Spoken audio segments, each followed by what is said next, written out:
안녕하세요. 추석 잘 보내셨나요?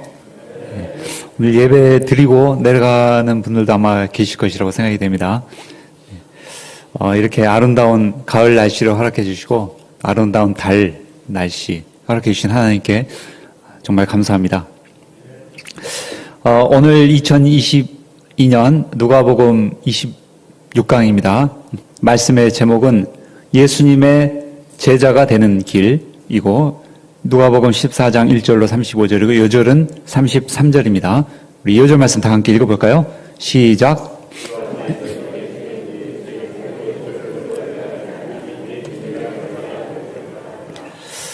하나님 아버지 귀한 말씀을 저에게 주시고자 하심을 감사합니다. 이 아침에 이 말씀을 마음에 깊이 받고 예수님의 좋은 제자가 될 수 있도록 인도하여 주시옵소서. 예수님의 이름으로 기도했습니다. 아멘. 네, 회사에 입사하기 전에 면접을 볼 때 빼놓지 않고 묻는 질문이 있죠. 우리 회사에 지원하게 된 동기가 무엇입니까? 왜 우리 회사에 들어오기 원하십니까?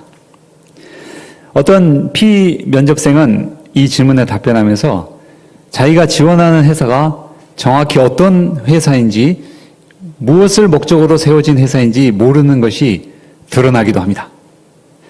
심지어 이름이 비슷한 다른 회사와 착각하는 경우도 있습니다. 삼성인 줄 알고 왔는데 알고 보니 삼선, 코리안 에어인 줄 알고 왔는데 알고 보니까 코리안 리. 이 정도는 아니겠지만 하도 여러 회사를 지원하다 보니까 착각하는 경우가 실제로 있다고 합니다. 또 어떤 비면접생은 면접관의 유도 질문에 넘어가서 사실 자기가 이 회사를 잠시 다니다가 다른 좋은 기회가 생기면 얼마든지 떠날 수 있다는 속내를 들키기도 합니다. 그런 경우 면접관은 그에게 불합격 판정을 내릴 것입니다. 자, 오늘 말씀에서 예수님은 예수님의 제자로 살겠다고 지원한 우리들에게 면접관으로서 질문을 하십니다. 이 예수님의 질문이 무엇이며 우리는 과연 어떤 답변을 할 수 있습니까? 오늘 말씀을 통해 예수님의 면접 시험에 답변을 잘하여 합격 통지서를 받는 저와 여러분이 되기를 기도합니다. 자, 14장 1절로 6절을 보십시오. 1절로 6절을 형제 자매 순으로 돌아가면서 한번 읽어보겠습니다. 시작.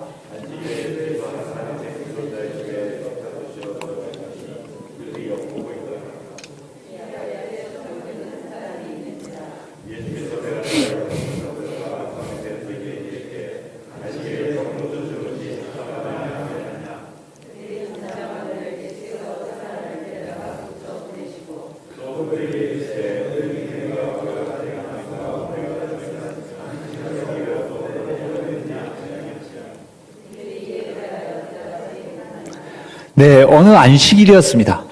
예수께서 한 바리새인 지도자의 집에 식사 초청을 받아 그 집으로 들어가셨습니다. 그때 마침 수종병 든 한 사람이 있었습니다. 수종병은 몸에 물이 차서 온몸이 물먹은 하마처럼 부풀어 오르는 병입니다. 수종병에 걸리면 아무리 물을 마셔도 목이 계속 마르다고 합니다. 예수님 당시 사람들은 수종병에 걸리는 것은 그 영혼에 탐심이 있기 때문이라고 생각했습니다. 어떤 한 고대 문필가의 기록에 의하면 재물에 대해 끝없는 탐심을 가진 사람을 수종병 걸린 자와 같다라고 표현한 글이 나옵니다. 본문의 수종병 환자는 병도 병이지만 그 병으로 인한 사회적 편견으로 인해 마음에 큰 고통을 받았을 것입니다. 아이고, 저 배 나온 것 좀 봐. 내면이 얼마나 탐심으로 병들었으면 저런 병에 걸렸을꼬. 하나님이 저 사람의 탐심을 심판하신 거야. 사람들이 서로 수군대며 하는 이런 말이 그의 귀에 들려왔을 것입니다. 그는 이런 말을 듣는 것이 너무도 고통스러웠습니다. 그래서 평일이면 거의 집 밖으로 나오지 않았습니다. 그러나 안식일만큼은 예배에 참석하기 위해 밖으로 나왔습니다. 자, 예수님은 이런 글을 보셨습니다. 그의 병으로 인한 고통을 보셨습니다. 더 나아가 사회적 편견으로 인한 마음의 고통을 보셨습니다. 예수님은 그를 치유해 주기 원하셨습니다. 그러나 당시 율법 교사들이 정한 규칙에 의하면 안식일에 응급 상황이 아닌 환자를 치료해 주는 것은 불법이었습니다. 그 규칙은 하나님이 주신 것이 아니라 사람이 정한 것이었습니다. 그러므로 예수님은 그 규칙을 그냥 무시하고 수정병 환자를 고쳐주실 수 있었습니다. 그러나 예수님은 먼저 그들의 잘못된 생각을 고쳐주기 원했습니다. 자, 그들이 정한 또 다른 규칙에 의하면 안식일일지라도 자기 아들이나 소가 우물에 빠지면 끌어낼 수 있습니다. 수정병은 몸에 물이 차는 병이기 때문에 마치 우물에 빠져 허우적대는 상황과도 같습니다. 더 나아가 그는 사람들의 편견의 우물에 빠져 고통하고 있습니다. 편견의 우물에 빠져 안식일이 아니면 집 밖으로 나오지도 못하는 고통 가운데 있었습니다. 이런 그를 안식일이니까 겨우 예수님 앞으로 나올 수 있는 그를 이 안식일에 고쳐주는 것이 하나님 보시기에 얼마나 합당한 일입니까? 자, 오늘날 우리 주변에도 본문의 수정병자처럼 육신의 병, 마음의 병으로 고통하는 이들이 있습니다. 사회적 편견으로 인해 편견의 바다에 빠져 허우적대며 고통하는 이들이 있습니다. 이런 그들을 끌어내줄 수 있는 유일한 분은 예수님입니다. 아무 편견 없이, 아무 편견 없는 예수님의 사랑만이 시커먼 편견의 바다에서 허우적대는 이들을 건져낼 수 있습니다. 오늘날 예수님은 당신의 제자들을 통해서 이 예수님의 사랑을 나타내십니다. 사람에 대해 아무런 편견이 없는 예수님의 마음을 가진 제자들을 통해서 편견의 물에 빠져 고통하는 이들을 건져내십니다. 우리가 이 예수님의 마음을 안고 세상에 나아가 여러 사회적 편견으로 인해 고통하는 이들, 외모, 학벌, 집안, 배경 등 세상 기준으로 차별당하는 이들을 예수님의 말씀과 사랑으로 아무런 편견 없이 그들을 순수한 사랑, 참 사랑의 마음으로 대함으로 그들을 영혼의 편견의 바다에서 건져낼 수 있기를 기도합니다. 7절로 11절을 보십시오. 7절로 11절을 형제 자매 순으로 돌아가면서 읽어보겠습니다. 시작.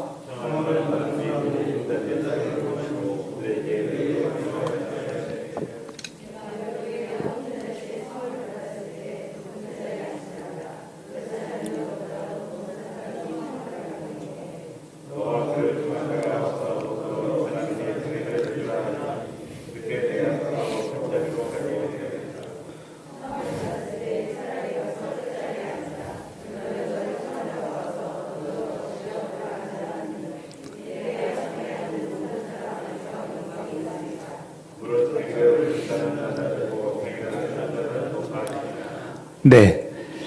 예수님은 잔치자리에 초청받은 사람이 스스로 높은 자리를 택하는 것을 보셨습니다. 예수님 시대와 오늘날 시대 분위기가 많이 다르기 때문에 본문의 상황을 오늘날 상황으로 제가 각색을 한번 해보았습니다. 어떤 한 세계적인 글로벌 기업이 신제품을 소개하는 중요한 행사를 기획했습니다. 그 회사는 초대할 인사들을 신중을 기해 선택했고 그 인사들이 앉을 자리를 미리 정해 초청받은 사람의 이름을 써서 자리 위에 두었습니다. 무대의 정중앙 가장 앞자리에는 가장 중요한 인사, 그 옆자리와 뒷자리는 갈수록 중요도가 점점 낮아졌습니다.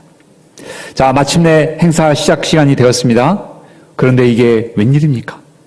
행사 정중앙 가장 중요한 자리에 꼭 와야 할 사람이 나타나지 않았습니다. 그에게서 못 오겠다는 연락이 따로 온 것도 없었습니다. 전체 행사를 기획한 담당자는 크게 당황했습니다. 그렇다고 해서 가장 중요한 자리를 비워둘 수도 없었습니다. 그는 그 자리를 다른 인물로 채웠습니다. 그런데 이게 웬일입니까? 행사가 시작하기 직전 본래 그 자리에 앉아야 할 중요 인사가 Sorry, I'm late 하면서 나타난 것이 아닙니까? 만약 그를 말석에 앉힐 경우 그는 큰 굴욕감을 느끼고 차후 그 회사와의 관계에서 적대적으로 나올 것이 분명했습니다. 담당자는 주여 도우소서 기도하고 그 자리에 앉은 사람에게 몸을 90도로 숙여 정중히 절하고 상황을 설명한 후에 그 자리를 원래 내정된 사람에게 내어줄 것을 요청했습니다. 만약 그가 상황을 이해하고 오케이 하고 흔쾌히 자리를 내어주면 괜찮지만 심히 기분 나빠하고 거절한다면 그는 큰 곤란에 빠질 것이 분명했습니다. 예수님 시대 당시 잔치집에 어떤 자리에 앉는가 하는 것은 방금 제가 설명드린 것처럼 그 사람의 사회적 지위와 신분을 공개적으로 드러내고 인정받는 시간이었습니다. 그러므로 초청받은 사람들은 어떻게든 주인과 가장 가까운 자리, 높은 자리에 앉으려고 치열한 자리 쟁탈전을 벌였습니다. 예수님은 이런 그들에게 스스로 자기를 높이지 말라고 말씀하십니다. 스스로 자기를 높여 주인 바로 옆자리에 앉았다가 주인이 그 자리를 다른 사람에게 내주라 하면 그는 말석으로 내려가는 부끄러움을 당할 것입니다. 그러므로 차라리 처음부터 말석에 앉는 것이 낫습니다. 주인이 아무런 말을 하지 않으면 그대로 앉아있으면 되고 혹 주인이 친히 와서 내 옆자리에 오라고 한다면 손님들 앞에 더 큰 영광이 될 것입니다. 예수님의 이 말씀이 오늘을 살아가는 우리에게 주는 메시지가 무엇입니까? 그것은 사람이 진정으로 높아지고 낮아진 것은 하나님께 달려있다는 것입니다. 사람들은 스스로를 높이기 원합니다. 스스로를 높일 수 있는 가장 빠른 길은 세상에서 출세하고 성공하는 것입니다. 부와 권력과 명성을 쌓는 것입니다. 세상에서 내가 이렇게 부와 권력과 명성을 쌓았으니 이제는 내가 나를 스스로 높여도 되겠지 생각합니다. 그러나 사람을 높이고 낮추는 분은 하나님이십니다. 잔치를 준비한 주인이 어떤 사람이 어떤 자리에 앉아야 하는지를 주인 본인이 친히 결정하는 것처럼 이 세상의 무대에서 과연 어떤 사람을 높이고 어떤 사람을 낮출 것인가 하는 것은 모든 것의 호스트이시고 주인이신 하나님이 결정하십니다. 누가복음의 중요한 전체 주제는 탐심을 버리고 하나님이 주신 재물로 가난한 자들을 섬기는 것입니다. 누가복음의 중요한 전체 주제가 무엇이라고요?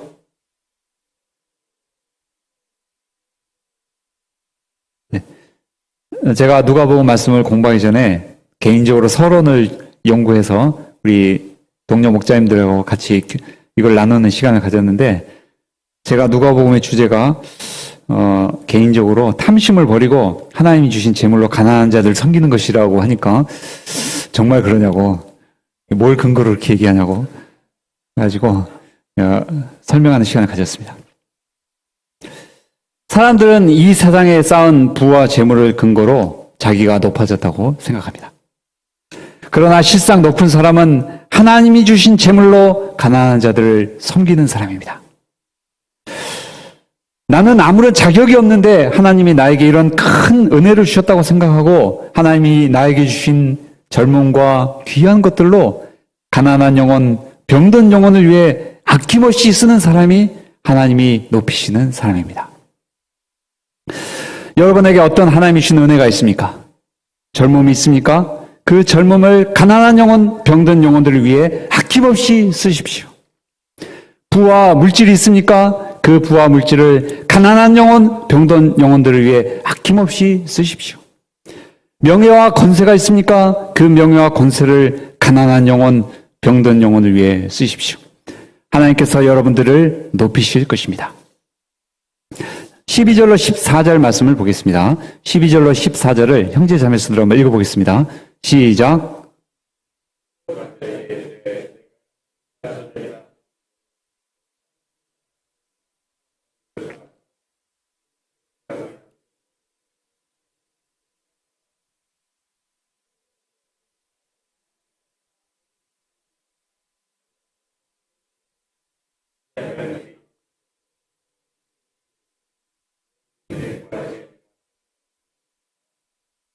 예수님 당시 잔치를 베풀어 친구나 형제, 친척, 부자, 이웃을 초청하는 것은 매우 중요한 의미가 있었습니다. 우리가 오늘 본문을 읽을 때 특히 잔치 준비해서 초청하는 이거를 현대적 관점에서 이해하면은 조금 오해가 있을 수 있습니다. 자, 잔치를 준비해서 사람들을 초청하는 것은 예수님 당시 시대에 단순한 사교 활동이나 친분 활동이 아니라 내가 당신을 존귀히 여긴다는 사회적 표현이었습니다. 오늘날은 꼭 이런 잔치가 아니어도 눈과 귀와 혀를 즐겁게 해줄 수 있는 것들이 많이 있죠.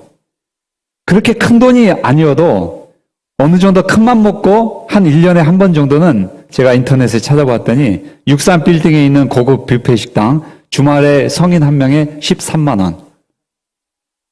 큰맘 먹고 1년에 한 번 정도는 온 가족을 이 뷔페 식당에 데려가서 산의 진미를 즐길 수 있습니다. 또 그렇게 부담되지 않은 비용으로 아이맥스 영화로 눈을 즐겁게 해줄 수 있고 또 제가 얼마 전에 들었는데 1인당 아주 좋은 연극인 경우 대학로 연극 1인당 20만 원? 20만 원 정도로 수준 높은 문화생활을 누릴 수 있습니다. 그러나 예수님 당시에는 이런 기회가 극히 드물었죠. 그러므로 사람들은 잔치를 베풀었습니다. 자, 잔치에 가면은 우리 그냥 맛있는 거 먹는다 생각할 수 있는데 당연히 잔치에 가면 평소 먹기 힘든 산의 진미를 먹을 수 있습니다. 또 잔치에는 수준 높은 밴드나 공연이 준비되어 있습니다. 이것을 구경하며 오랜만에 수준 높은 문화생활을 누릴 수 있습니다. 또 그곳에 모인 사람들과 대화를 통해 귀를 즐겁게 할 수 있습니다. 국제정세가 어떻게 돌아가는지 들을 수 있고 여러 사람들의 진기하고 다양한 경험을 체험할 수 있습니다. 이와 같은 잔치를 베푸는 것은 초청받은 사람에게 큰 혜택을 제공하는 것이었습니다. 이런 혜택을 제공받은 사람은 차후 어떤 방식으로든 그가 받은 혜택만큼 되돌려 주는 것이 사회적인 예의였습니다. 이런 예의를 지키지 않은 사람은 조롱거리가 되거나 멸시의 대상이 되었습니다. 예수님을 초청한 사람도 이런 맥락에서 예수님을 잔치 자리에 초대한 것이었습니다. 예수님은 이런 그에게 갚을 능력이 있는 사람을 초대하는 것은 그가 추후 이 은혜를 갚을 것이기 때문에 나중에 주님으로부터 칭찬이 없다고 하십니다. 그러므로 차라리 가난한 자, 몸 불편한 자, 저는 자, 맹인들을 초청하라고 하십니다. 이들은 전혀 갚을 능력이 없습니다. 그러므로 의인들이 부활할 때 하나님께서 대신 갚아주십니다. 우리가 사회생활하면서 사람들을 섬깁니다. 직장인들은 상사를 섬기고 대학원생은 교수님을 섬깁니다. 또 때를 따라 가족과 친척을 섬깁니다. 그 섬김의 대부분이 인간관계를 위함이고 자신의 장래에 무언가 유익이 되기 때문입니다. 예수님의 말씀은 이런 섬김이 아주 필요 없다는 그런 의미가 아닙니다. 이런 섬김도 필요하고 지혜롭게 잘 해야 합니다. 자, 예수님의 말씀의 포인트가 무엇입니까? 그것은 이러한 섬김이 자기를 위한 것이기 때문에 하나님으로부터 특별히 받을 상은 없다는 것입니다. 만약 하나님께 상급을 받기 원한다면 할 수 있는 대로 갚을 능력이 없는 사람을 섬겨합니다. 구체적으로 갚을 능력이 없는 사람을 섬기는 것은 무엇을 말합니까? 그것은 나와 아무런 직접적인 이해관계가 없는 사람, 그 중에서도 특히 마음이 병든 사람, 죄로 인해 허물과 연약함이 있는 사람을 섬기는 것입니다. 섬길 때 아무 대가도 바라지 않는 마음으로 섬기는 것입니다. 그러면 하나님께서 귀하게 보십니다. 그가 섬기되 아무런 보상을 받지 못한 것을 하나님의 장부에 기록해 두십니다. 그리고 때가 되면 풍성하게 갚아주십니다. 자, 15절로 24절을 보십시오. 좀 길긴 한데 형제 자매 순으로 돌아가면서 한번 읽어보겠습니다. 시작.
네, 감사합니다. 자, 15절에서 예수님의 말씀을 듣던 사람 중에 하나가 말했습니다. 무릇 하나님의 나라에서 떡을 먹는 자는 복되도다. 그가 왜 갑자기 뜬금없이 이런 말을 했을까요? 뭔가 자기들을 혼내키시는 것 같은 예수님의 말씀에 분위기가 썰렁해져서 분위기를 바꾸려고 했는지 모르겠습니다. 아무튼 그는 자기가 장차 하나님 나라에서 당연히 떡을 먹을 수 있다는 것을 전제로 이런 말을 했습니다. 예수님은 이런 그에게 한 가지 스토리를 통해 그의 편견과 오해를 바로잡아 주십니다. 어떤 사람이 큰 잔치를 베푸기로 결정하고 많은 사람을 초청했습니다. 그는 종을 보내 초청받은 사람에게 일일이 연락하여 잔치에 참여할 것을 미리 확답받았습니다. 그는 오기로 한 사람의 수를 계산해서 소와 양과 염소를 잡고 잔치 준비를 했습니다. 당시 잔치는 주로 선선한 저녁에 했습니다. 또 당시에는 냉장고가 없기 때문에 잔치를 위해 낮에 준비한 음식은 대부분 다음날이 되기 전에 소비해야 합니다. 이러한 시대적 분위기 가운데 잔치에 오겠다고 말하고 갑자기 오지 못하는 것은 큰 신뢰를 넘어 주인에 대한 모독이었습니다. 그런데 스토리에서 이런 일이 정말로 발생했습니다. 먼저 첫 번째 사람은 밭을 샀으니 나가보야 하므로 잔치에 가지 못하니 이해해달라고 말했습니다. 아니, 밭을 미리 보지도 않고 샀다는 말입니까? 이것은 마치 오늘날로 치면 부동산에서 연락이 와서 갑자기 몇 억 하는 아파트가 몇 억 싸게 연락이 와서 내가 사겠다고 휴대폰을 통해 서류를 주고받고 계약까지 다 마쳤으니까 이제 그 집을 보러 가야겠다라고 말하는 핑계와 같습니다. 두 번째 사람은 소 5결이 그러니까 소 10마리를 샀으니 소 상태를 시험해 보러 가야 한다고 말했습니다. 자, 이것은 오늘날로 치면 갑자기 중고거래 앱에서 아주 좋은 신상품이 형제들 같으면 좋은 휴대폰, 최신 휴대폰이 또 자매들 같으면 그 좋은 백이 아주 싼 가격으로 나와서 얼른 누가 살까봐 내가 사겠다고 약속했으니 그 사람하고 거래하고 또 신상 상태를 확인하기 위해서 약속을 못 지키게 됐다고 변명하는 것과 같습니다. 세 번째 사람은 장가 들었으니 가지 못하겠다고 했습니다. 이것은 오늘날로 치면 연인과 갑자기 약속이 생겨 회사의 중요한 미팅에 불참하게 되었다고 통보하는 것과 같습니다. 세 번째 사람은 청컨대 양해해달라는 말조차 하지 않았습니다. 이것은 사람들이 점점 더 무례해지고 뻔뻔해지는 것을 보여줍니다. 심한 모독을 당한 주인은 시내의 거리와 골목으로 나가서 몸 불편한 자들, 맹인들, 저는 자들을 데려오라고 말합니다. 그래도 자리가 남자 길과 산을 타려 나가서 사람들을 강권하여 내 집을 채우라고 말합니다. 자, 예수님이 주시는 이 이야기의 포인트가 무엇입니까? 그것은 그들의 예상과 달리 하나님의 나라의 잔치는 죄로 병든 영혼들 또 유대인이 아닌 외국인들이 참여하게 될 것이라는 것입니다. 그들이 하나님 나라 잔치에 참여하지 못하게 된 이유가 무엇입니까? 그것은 그들이 예수님을 거절했기 때문입니다. 이 세상에 사고 파는 일, 시집가고 장가가는 일에 마음이 매여 있었기 때문입니다. 오늘날 사람들도 늘 이 세상 일에 관심과 마음이 매여 있습니다. 학생 시절에는 학점과 스펙에 마음이 늘 매여 있습니다. 결혼할 때가 되면 연애하고 결혼 준비하는 일에 늘 마음이 매여 있습니다. 직장 다닐 때는 늘 직장 일에 마음이 매여 있습니다. 자녀들이 태어나고 자라면 자녀들을 교육시키는 일, 결혼시키는 일에 늘 마음이 매여 있습니다. 작년이 되면 노후 준비에 마음이 매여 있습니다. 그러면 우리는 도대체 언제 하나님과 하나님이 보내주신 구세주에 관심을 갖는단 말입니까? 도대체 언제 내가 죄인인 것을 깨닫고 회개하여 하나님 나라 잔치에 참여할 수 있는 자격을 얻을 준비를 한다는 말입니까? 노인이 되면 시간이 납니까? 노인이 되면 또 그 나름대로 연속극이나 무슨 국악 방송이나 하는 것에 마음이 얽매일 것입니다. 내 마음을 빼앗는 것은 언제든지 있습니다. 중요한 것은 나를 천국잔치에 초대한 분이 누구인가 하는 것입니다. 그는 온 우주 만물을 지으신 하나님이십니다. 하나님께서 나를 천국잔치 초대장에 그 이름을 올려주시고 나에게 초대장을 보내주셨습니다. 이 초대장을 책상 한 구석에 방치하거나 심지어 휴지통에 넣어버리고 세상 일에 몰두하는 것은 초대장을 보내신 하나님께 내가 할 수 있는 최고의 모욕을 가하는 것입니다. 우리가 하나님의 천국 초대장에 반응해야 할 때가 언제입니까? 바로 오늘, today, 바로 지금, now 입니다. 저는 이 자리에 앉아 계신 모든 분들이 한 분도 빠짐없이 천국 잔치에 참여하리라 믿습니다. 그러나 성경을 보면 롯의 아내는 천국과 가장 가까운 자리에 있었으나 세상의 마음을 빼앗겨 소금 기둥이 되었습니다. 혹 여러분 중에 세상 일에 마음을 다 빼앗긴 분이 계십니까? 마음을 돌이켜 하나님의 천국잔치 초청장을 소중히 여기고 그 잔치에 참여할 마음의 준비를 하시기를 기도합니다. 25절로 33절을 보십시오. 25절로 33절을 형제 자매 순으로 읽어보겠습니다. 시작.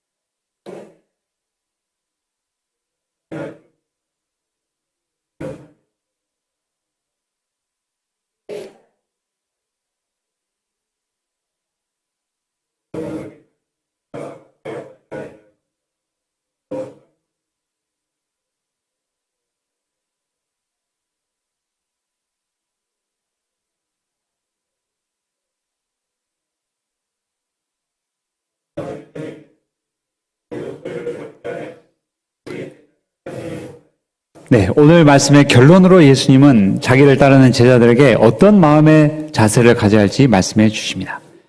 예수님을 따르는 자는 자기 부모와 처자와 형제와 자매와 심지어 자기 목숨까지 미워하는 자세를 가져야 합니다. A를 사랑하고 B를 미워한다는 것은 당시 고대 세모의 표현 방식으로 B보다 A를 더 사랑한다는 뜻입니다. 곧 예수님만 사랑하고 자기 부모는 덜 사랑한다는 것이 아니라 자기 부모도 사랑하지만 예수님을 최고로 사랑해야 한다는 것입니다. 비유에서 어떤 사람이 망대를 세우기로 계획했습니다. 그는 망대 건설에 얼마나 비용이 들지 먼저 계산하고 그만한 비용을 댈 수 있는지 생각해 봅니다. 만약 그렇지 않고 공사를 시작했다가는 공사 중간에 그만둬 사람들에게 비웃음을 당할 것입니다. 또 어떤 임금이 다른 나라 임금과 전쟁할 때 먼저 자기에게 승산이 있을 것인지 따져볼 것입니다. 승산이 없다면 전쟁을 시작하기 전에 화친 조약을 시도할 것입니다. 서두에서도 말씀드렸던 것처럼 어떤 사람이 예수님을 따르는 제자가 되려면 어떤 자세를 가져야 할지 먼저 생각해 보아야 합니다.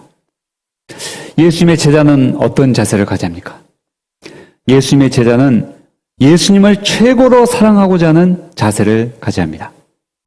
예수님을 사랑하기 때문에 만약 내가 가진 모든 것을 버려야 한다면, 심지어 내 목숨까지도 버려야 하는 그런 상황이 온다면 그렇게 하겠다는 마음의 결심과 각오가 있어야 합니다.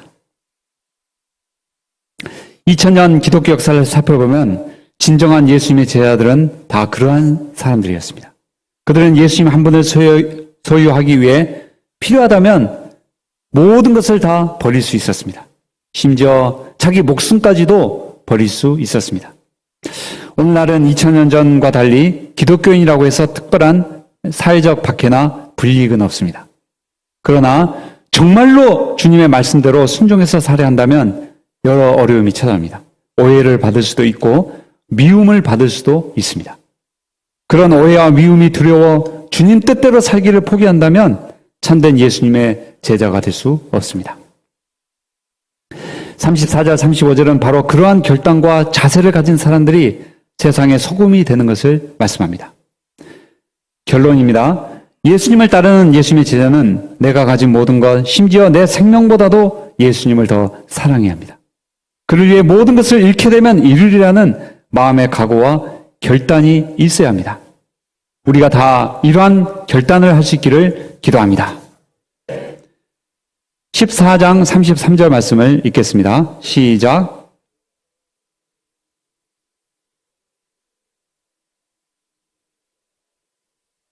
하나님 아버지 귀한 말씀을 감사합니다. 예수님의 제자가 어떠한 자세를 가져야 하는지 배우게 하셔서 감사합니다. 저희가 주님을 위해서라면 필요하다면 모든 것을 다 버릴 수 있는 그러한 마음의 각오와 결단을 할 수 있도록 도와주시옵소서. 예수님의 이름으로 기도했습니다. 아멘.